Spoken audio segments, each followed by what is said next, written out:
Bugün proje yönetiminde teknik bilgi kadar önemli olan kişiler arası becerilerden bahsedeceğim. Bir projeyi başarılı kılan yalnızca planlar, raporlar veya teknik detaylar değildir.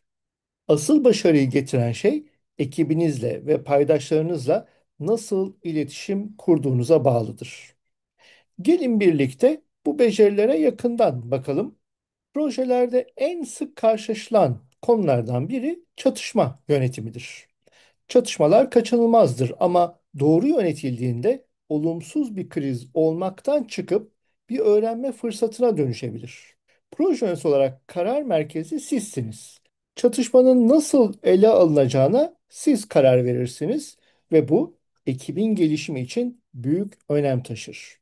Bir diğer kritik beceri ise kültürel farkındalık diye geçer. Ekipler farklı kültürlerden gelen bireylerden oluşabilir. Bu farklılıkları anlamak, empati kurmak ve herkese değer vermek yanlış anlaşılmaları azaltır ve ekip uyumunu arttırır. Proje yöneticileri için karar verme de temel bir beceri olarak geçer. Karar vermek dediğimiz şey özellikle zor durumlarda sorumluluk almayı ve sonuçlarını savunabilmeyi gerektirir. Bu süreç sorunu tanımlamak, çözümler üretmek, eylem planı yapmak, uygulamak ve sonuçları değerlendirmek adımlarından oluşur. Doğru işletildiği takdirde projeyi güvenle yönlendirmek de mümkün olur. Bir diğer beceri kolaylaştırma becerisi olarak geçer. Bir grup insanın karar almasını ya da çözüm bulmasını kolaylaştırmak anlamına gelir. Burada proje yöneticisi bir rehber, bir moderatör rolündedir. Ekibin fikirlerini ortaya koymasına ve ortak bir noktada buluşmalarına yardımcı olur. Bunun yanında liderlik de çok önemli bir beceridir. Liderlik yol göstermek, inisiyatif almak ve güven vermek üzerine kuruludur. Güçlü bir lider ekibin motivasyonunu yükseltir, zor zamanlarda ekibi ayakta tutar. Çevik yaklaşımlarda daha çok hizmetkar liderlik yaklaşımından bahsedilir ama bunun herhangi bir metotla alakası yok. Öngörücü yaklaşımda da kesinlikle hizmetkar liderlik görevi üstlenilebilir. Hizmetkar liderlik deyince de burada lider nispeten daha dinleyen, koçluk yapan, engelleri ortadan kaldıran ve ekibin kendi potansiyelini keşfetmesine zemin hazırlayan kişi olarak geçer. Diğer yandan projelerde her zaman toplantılar vardır. Bu çerçevede toplantı yönetimi de önemli bir beceridir. Malum toplantıların verimli olması için net bir gündem, belirli bir zaman aralığı ve somut çıktılara ulaşmak gerekir. Doğru yönetilen toplantılar projenin sağlıklı ilerlemesinde çok önemli bir rol oynar. Aksi ise felakettir. Çünkü eminim yaşamışsınızdır. Toplantılar bazen zaman kaybı olarak karşımıza çıkar. Bir diğer önemli beceri müzakere diye geçiyor. Özellikle paydaşların çıkarlarının çatıştığı durumlarda bir anlaşmaya varabilmek hem paydaş ilişkilerini güçlendirirken hem de projenin tıkanmasını engeller. Videomuzun tam bu noktasında özellikle kariyerinizde proje yöneticiliğini daha profesyonel olarak yapmak istiyorsanız ve hatta PMP sertifikasıyla taşlandırmak istiyorsanız sizi web sayfamıza bekliyoruz.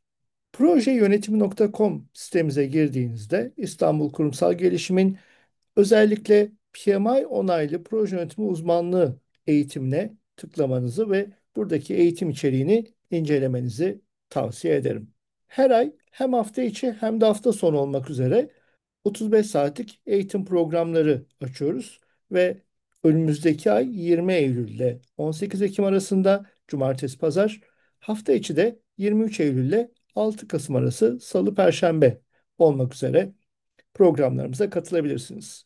Eğitim tarihlerimizin daha detaylı görmek için ve hatta saat aralıklarını görmek için eğitim takvimine tıklayıp örneğin 20 Eylül'e katılmak istiyorsanız şuradaki satın al butonuna basıp bir Google'la giriş yapmanız gerekir. Evet, hafta sonu programı için eğitim tarihleri 20 Eylül'den 18 Ekim'e kadar, aşağıda da direkt hangi günler olduğu, saat de cumartesi pazar 9.30 13.30'dur.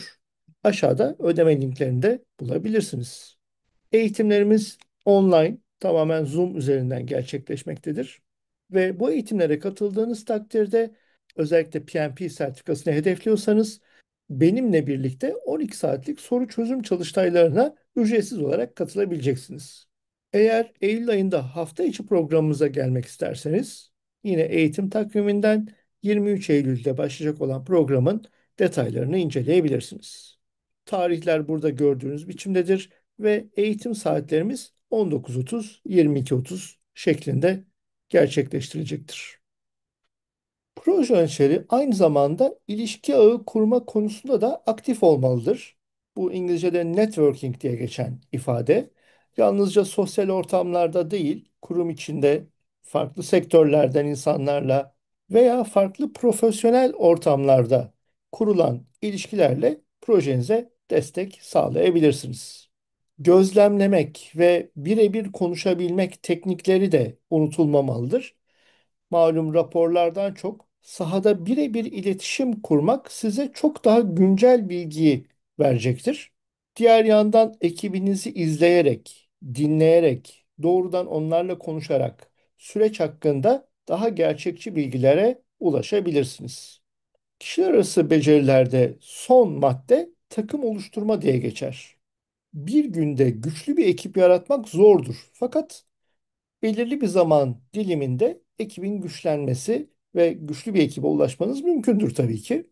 Bunun için işte işbirliği yapmak, bilgi paylaşımına önem vermek, ekip üyelerini bazen birebir desteklemek, proje hedeflerini birleşik bir güç olarak sahiplenmeyi mümkün kılar. Bu şekilde takım ruhunun oluşmasını sağlayabilirsiniz ve takım ruhu proje başarısının en güçlü itici gücüdür. Gördüğünüz gibi proje yönetiminde kişiler arası beceriler ki bunlar 12 tane toplam en az planlama ve teknik bilgi kadar önemlidir. Çatışmaları yönetmek, karar almak, liderlik etmek, müzakere edebilmek, güçlü bir ekip kurmak ve diğerleri işte bunlar projeyi başarıya götüren gerçek araçlardır. Peki yine size soruyorum. Projelerinizde en çok hangi kişiler arası becerileri kullanıyorsunuz? Veya çevrenizdeki proje yöneticileri en çok hangi becerileri etkin bir şekilde kullanıyor? Bunları kullanırken gerçekten doğru kullanıyorlar mı? Yoksa sizin hani siz olsaydınız farklı bir şeyler yapar mıydınız? Yorumlarda paylaşırsanız çok sevinirim. Bir başka videoda tekrar görüşmek dileğiyle. Hoşça kalın.